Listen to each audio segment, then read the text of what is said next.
akan dilaporkan ke polisi, ya, agar mulut-mulut orang yang sembarangan viral mengatakan orang pelacur jual beli anak ODJ harus dihajar secara hukum, ya.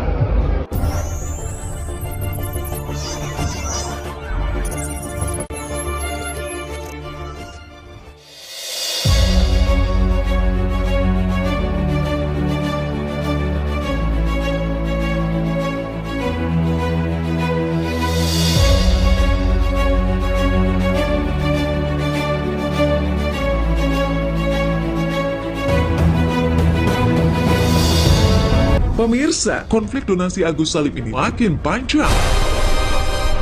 Setelah terjadinya perdamaian antara Farhad Abbas dengan Denny Sumargo yang ditengahi oleh Menteri Sosial terkait polemik dana donasi Agus Salim, Pratiwi Novianti akhirnya resmi melaporkan Alvin Lim dan Erdil Lau ke Polda Metro Jaya pada Minggu 8 Desember 2024 kemarin atas dugaan pencemaran nama baik dan pasal-pasal lainnya. Didampingi oleh kuasa hukumnya, Novi pun mengungkapkan alasan dirinya melaporkan Alvin Lim yang juga merupakan pengacara Agus Salim tersebut ke Polda. Di antaranya pernyataan Alvin Lim yang dianggap Novi sudah kelewat batas, hingga Novi pun melaporkan Alvin Lim dengan 4 pasal berlapis. Seperti diantaranya pasal pelecehan secara verbal dan pasal pencemaran nama baik. Atas delik apa? Tentunya teman-teman semua udah tahu bahwa mereka ini telah melakukan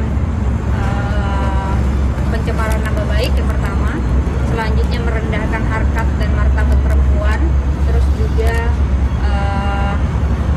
banyak hal, nanti silakan tanya di penyidik. Sebenarnya kita nanti akan kita menyerahkan semuanya ke penyidik ya. Salah satunya kami tadi mengenakan pasal pelecehan ya. Pelecehan secara verbal. Bagi saya kan ketua yayasan gitu, fitnahannya sangat tidak berdasar.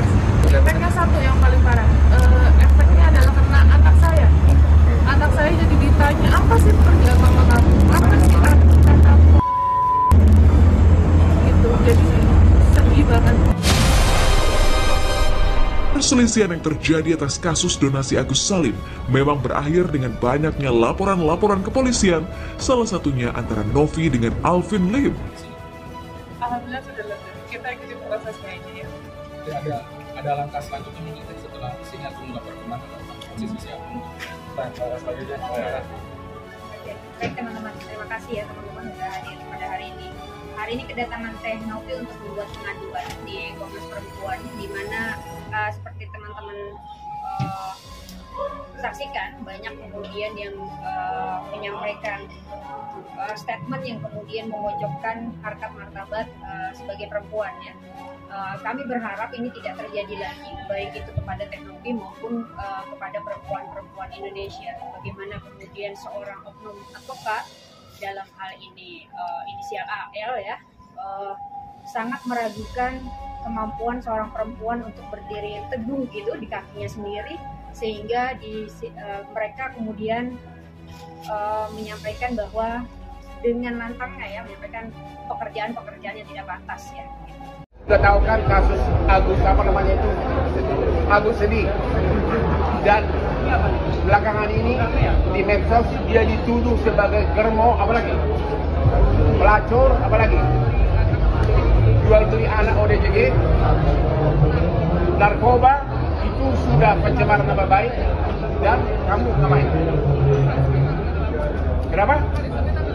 Hari Senin akan dilaporkan ke polisi, ya, agar mulut-mulut orang yang sembarangan viral mengatakan orang pelacur jual beli anak ODJ harus dihajar secara hukum, ya.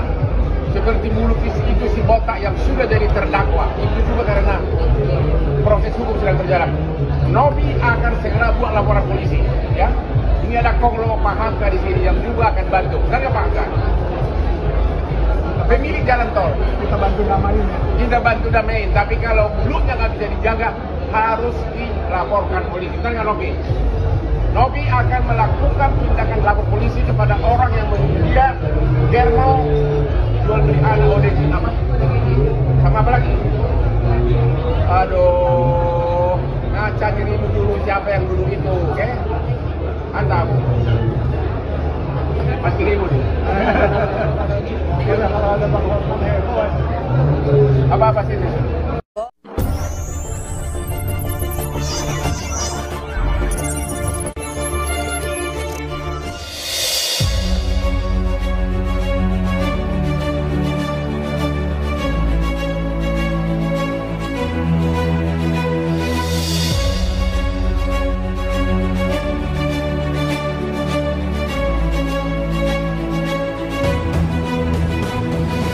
Setelah 20 tahun lamanya meninggalkan dua anaknya, yaitu Natasha dan Claresta, seorang pria bernama Didi Setiadi tiba-tiba muncul dan mengaku sebagai ayah kandung dari Natasha Wilona.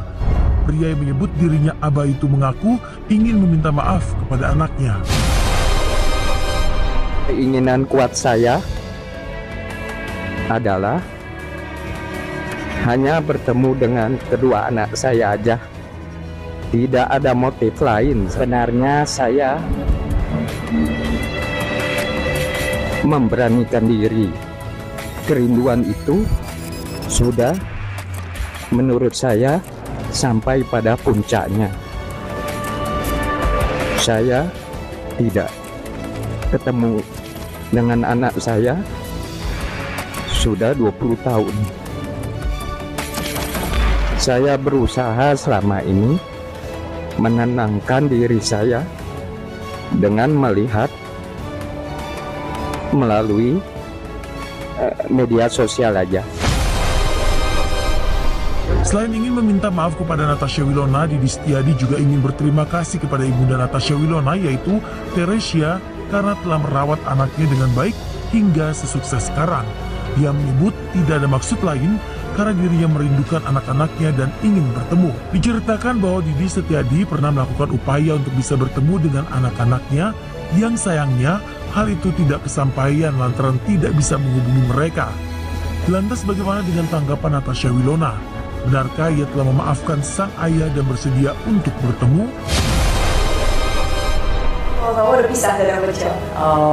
Jadi mama tuh single mother dari aku umur mungkin 4 tahunan.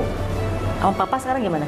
Kalau aku sama papa sih ya, maksudnya aku tahu dia, aku tahu beliau, dan kayak misalnya aku lebih, jujur sebenarnya aku lebih deket ke keluarga papa ya, dari kakek, nenek, dan om-om aku.